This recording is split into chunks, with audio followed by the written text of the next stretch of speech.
A veces, el peor juez que vas a enfrentar en tu vida no está en un tribunal.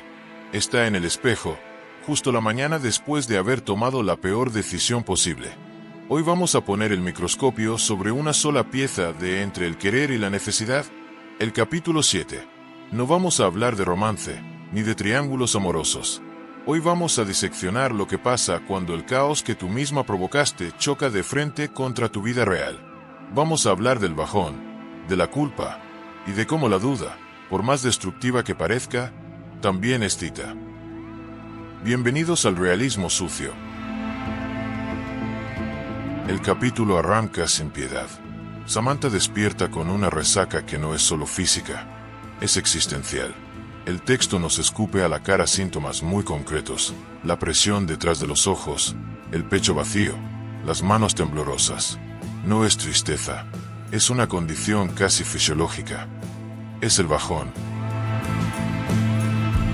Y justo en esa fragilidad absoluta, la realidad no da tregua.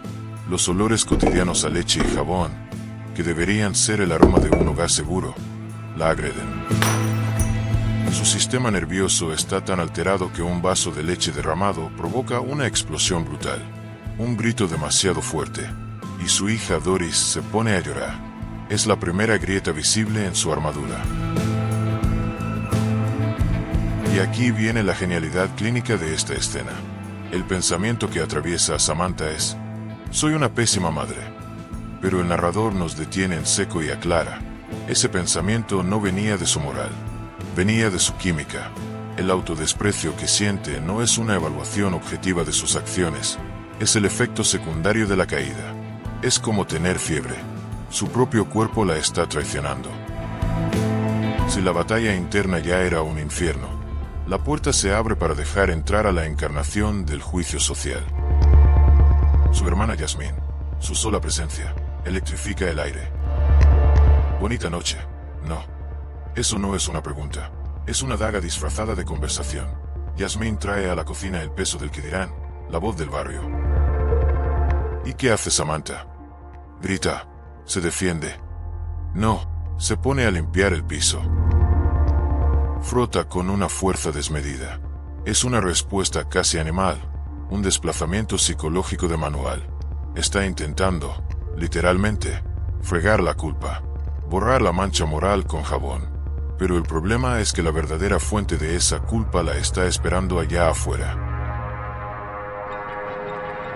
Samantha sale a la calle buscando recuperar la normalidad, y se topa de frente con Liam. El texto describe esto como una familiaridad peligrosa.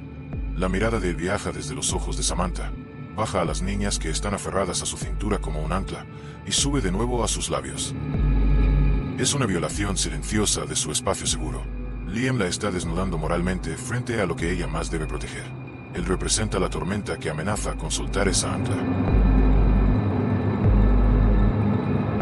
Y justo cuando Samantha está acorralada en su punto más bajo de miseria, suena el teléfono. Es Leonardo. Y no le manda un testamento. Le manda 5 palabras que lo cambian todo. ¿Cómo estás? Pensé en ti. Y cuando ella le confiesa su confusión, él responde con 2 palabras que desarman cualquier defensa. Aquí estoy. Aquí es donde debes entender el verdadero juego de esta novela. Esto no es un triángulo amoroso. Dejemos de ver a Liam y a Leonardo como 2 hombres compitiendo por una mujer. Son símbolos. Liam es el espejo de su impulso autodestructivo. Leonardo es el espejo de su necesidad de paz. La guerra real no está en las calles de Monterrey, está en la cabeza de Samantha. ¿Tú qué crees que nos define más? ¿Las crisis que nos quiebran o esos pequeños gestos de refugio inesperado? Déjame tu opinión en los comentarios. Si estás listo para ensuciarte las manos con el capítulo 7 completo, los links para leer, gratis en Wattpad y Plumasi, están aquí abajo en la descripción. Suscríbete al canal si te gusta analizar el lado más oscuro de la mente humana. Nos vemos en el próximo capítulo. Gracias por acompañarnos en esta historia.